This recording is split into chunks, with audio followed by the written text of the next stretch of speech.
Welcome students. আজকে আমরা যেটা আলোচনা করব সেটা হচ্ছে স্নায়ু বা নার্ভ নিয়ে। স্নায়ু বা নার্ভ, নিচে স্নায়ু বা নার্ভের দুটি ছবি দেওয়া রয়েছে। একটি অণুবীক্ষণ যন্ত্রে, এই ছবিটি অণুবীক্ষণ যন্ত্রে তোলা ছবি, এবং দ্বিতীয় এই ছবিটি হচ্ছে কম্পিউটারের মাধ্যমে তৈরি একটি ছবি। তো স্নায়ু বা নার্ভ বুঝতে গেলে প্রথমে আমাদের জানতে হবে স্নায়ুতন্তু কী।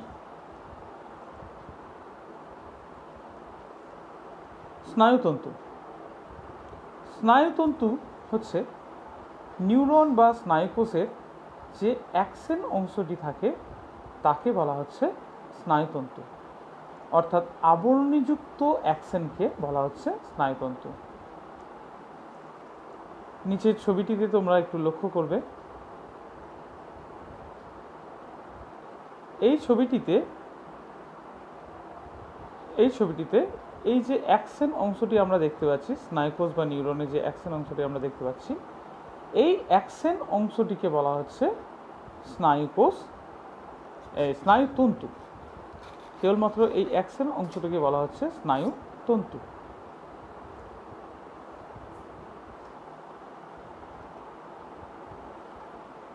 এইবার আমরা বুঝব স্নায়ু কি।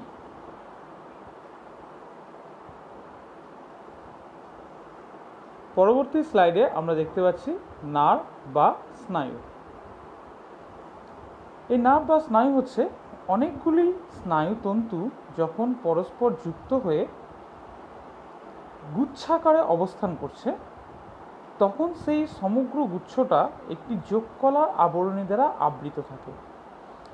এই যোগকলার আবরণী দ্বারা আবৃত স্নায়ুগুচ্ছকে একত্রে বলা হচ্ছে স্নায়ু বা নার্ভ। এই স্নায়ু বা নার্ভের মধ্যে যোগকলার আবরণী ছাড়াও চর্বিকলা ও রক্তবাহ উভয়ই থাকতে পারে। রক্তবাহ বলতে শিরা ও ধমনী। নিচের ছবিতে তোমরা একটু লক্ষ্য করো, এখানে তোমরা ভালো করে দেখতে পাবে যে এই ছবিতে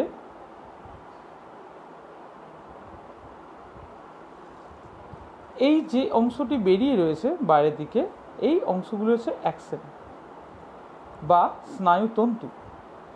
এই রকম অজস্র অ্যাকশন বা স্নায়ুতন্তু দেখো পাশাপাশি অবস্থান করছে।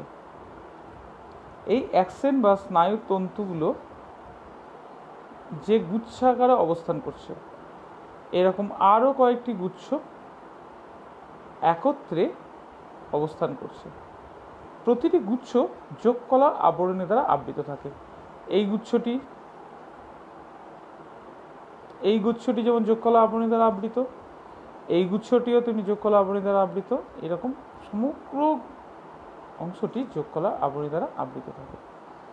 এই অংশটাকে বলা হচ্ছে স্নায়ু বা নার্ভ। এখানে আমরা দেখতে পাচ্ছি রক্তবাহ অর্থাৎ শিরা এবং ধমনী। এই চিত্রে আমরা রক্তবাহটা দেখতে পাচ্ছি, কিন্তু চর্বিকলাটা দেখতে পাচ্ছি না। পরবর্তী ছবিতে আমরা চর্বিকলাটা বোঝার চেষ্টা করছি।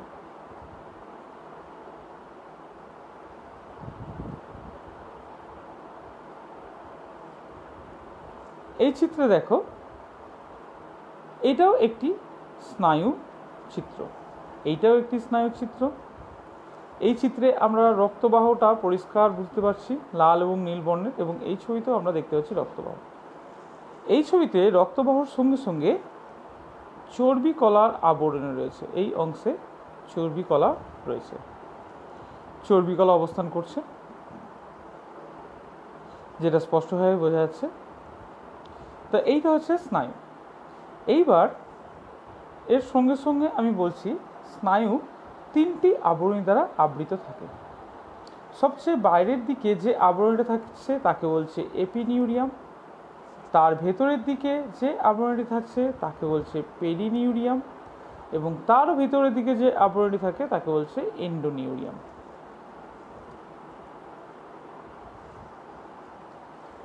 এই চিত্রে সবচেয়ে বাইরের দিকে যে আবরণীটি যোগ কলার আবরণীটি আমরা দেখতে পাচ্ছি, এই আবরণীটির নাম কি তাহলে হচ্ছে এপিনিউরিয়াম, যেটা এই চিত্রেও দেখানো হয়েছে।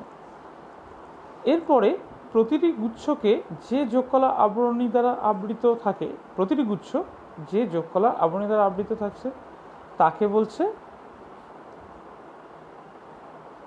পেরিনিউরিয়াম। এবং সবচেয়ে ভেতরে তোমরা লক্ষ্য করে দেখো এই চিত্রটিতে এই যে নীল বর্ণের যে আবরণীটি তুমি দেখতে পাচ্ছ, প্রতিটা অংশে যে নীল বর্ণের আবরণীগুলো দেখতে পাচ্ছ, বা এই চিত্রে যে নীল সে অ্যাকশন অংশটি রয়েছে তাকে ঘিরে যে হলুদ আবরণীগুলো রয়েছে তাকে বলা হচ্ছে এন্ডোনিউরিয়াম। তো এইগুলো হচ্ছে যোগকলার বিভিন্ন আবরণী।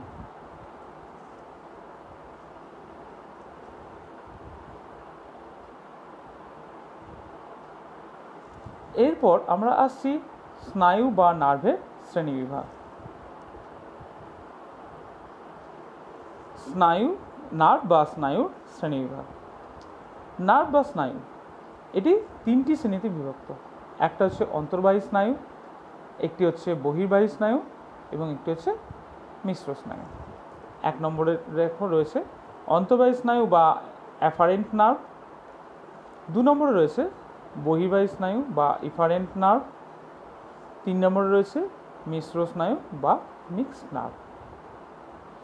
এই স্নায়ু এই 3 রকম ধরনের হয়। কেন না এদের কাজের ভিত্তিতে। এর ভাগগুলোর মধ্যে আমরা আসি। সবচেয়ে প্রথমে রয়েছে অন্তর্বাহী স্নায়ু বা অ্যাফারেন্ট নার্ভ। অন্তর্বাহী কথাটা শুনেই মনে হচ্ছে যে ভেতরের দিকে যাওয়া। অন্তর্বাহী মানে যেটা ভেতরের দিকে যায়, অর্থাৎ এই স্নায়ুর মাধ্যমে স্নায়ু উদ্দীপনা দেহের বাইরে থেকে ভেতরের দিকে যাবে। দেহের বাইরে বলতে কোথায়? দেহের বাইরের দিকে অবস্থিত বিভিন্ন গ্রাহক, আমরা গ্রাহক বলতে চক্ষু, কর্ণ, নাসিকা, জিহ্বা, ত্বক, এই 5টি গ্রাহকের নাম জানি। এই গ্রাহক থেকে এই অন্তর্বাহী স্নায়ুর মাধ্যমে স্নায়ু উদ্দীপনা কেন্দ্রীয় স্নায়ুতন্ত্রে পৌঁছাবে। কেন্দ্রীয় স্নায়ুতন্ত্র হচ্ছে 2টি, সুষুম্নাকাণ্ড এবং মস্তিষ্ক। অর্থাৎ বাইরের গ্রাহক থেকে স্নায়ু উদ্দীপনা ভেতরের কেন্দ্রীয় স্নায়ুতন্ত্র অর্থাৎ মস্তিষ্ক ও সুষুম্নাকাণ্ডে পৌঁছায় অন্তর্বাহী স্নায়ুর মাধ্যমে। অন্তর্বাহী স্নায়ুগুলো তাহলে কোন ধরনের স্নায়ু কোষ দ্বারা গঠিত? অন্তর্বাহী স্নায়ুগুলো সেন্সরি নিউরন বা সংজ্ঞাবহ স্নায়ু কোষ দ্বারা গঠিত হয়। নিচে এই চিত্রটিতে তোমরা দেখো লাল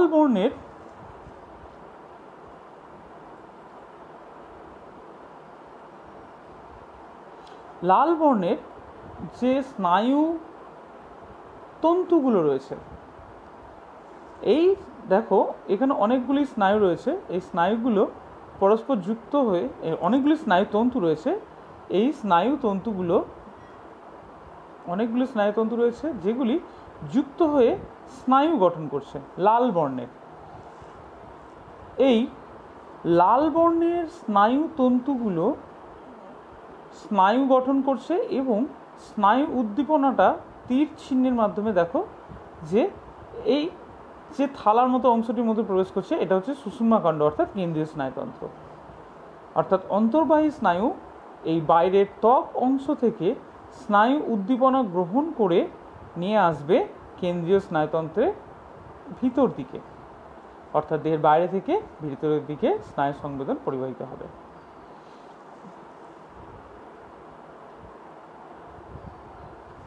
বহির্বাহী স্নায়ু।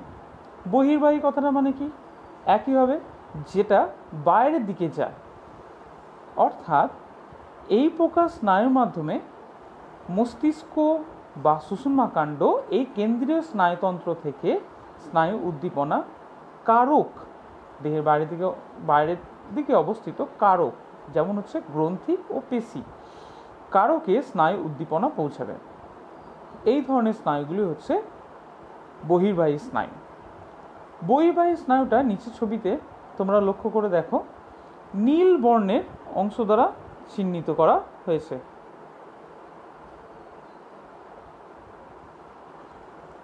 এই নীল বর্ণের অংশ দ্বারা চিহ্নিত করা হয়েছে। এই ক্ষেত্রেও অনেকগুলি স্নায়ুতন্ত্র পরস্পর যুক্ত হয়ে এই স্নায়ু গঠন করছে। এই নীল বর্ণের স্নায়ুতন্তুগুলি বা স্নায়ু এই কেন্দ্রীয় স্নায়ুতন্ত্র থেকে উদ্দীপনা, দেখো তীর চিহ্নের মাধ্যমে বোঝানো হয়েছে, উদ্দীপনা কেন্দ্রীয় স্নায়ুতন্ত্র থেকে পেশিতে বয়ে নিয়ে আসছে এবং প্রতিটি পেশির সঙ্গে দেখো একটি করে স্নায়ু বা স্নায়ুতন্তু যুক্ত হয়ে রয়েছে। তাহলে এই স্নায়ুর কাজ হচ্ছে কেন্দ্রীয় স্নায়ুতন্তু থেকে স্নায়ু উদ্দীপনা কারকে বয়ে নিয়ে আসা। এই ধরনের স্নায়ুগুলি আজ্ঞাবহ স্নায়ুকোষ দ্বারা বা মোটর নিউরন দ্বারা গঠিত হয়। এরপর অবশিষ্ট থাকছে মিশ্র স্নায়ু। 3 নম্বর হচ্ছে মিশ্র স্নায়ু। মিশ্র স্নায়ুটা কি? এই প্রকার স্নায়ু হচ্ছে আগের 2 প্রকার স্নায়ুর সংমিশ্রণ। অর্থাৎ কি, আজ্ঞাবহ স্নায়ুকোষ এবং সংজ্ঞাবহ স্নায়ুকোষ উভয় প্রকার স্নায়ুকোষ দ্বারা এই প্রকার স্নায়ু গঠিত হবে। অর্থাৎ এর কি কাজ হবে না, এর কাজ হবে গ্রাহক থেকে উদ্দীপনা কেন্দ্রীয় স্নায়ুতন্ত্রে নিয়ে আসা, আবার কেন্দ্রীয় স্নায়ুতন্ত্র থেকে উদ্দীপনাকে আবার কারকেও বয়ে নিয়ে যেতে পারে। অর্থাৎ এই প্রকার স্নায়ু 2 রকমই কাজ করতে পারে। এই চিত্রে তোমরা একটু ভালো করে দেখো,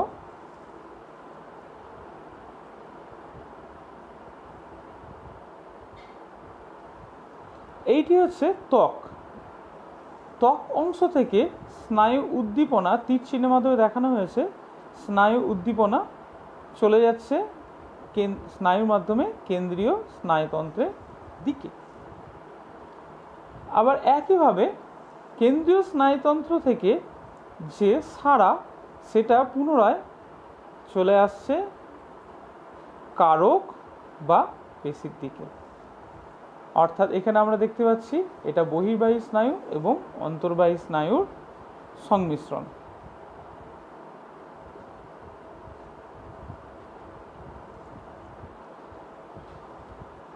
তা আজকে স্নায়ু সম্পর্কিত ব্যাপারগুলি এই পর্যন্তই থাকলো।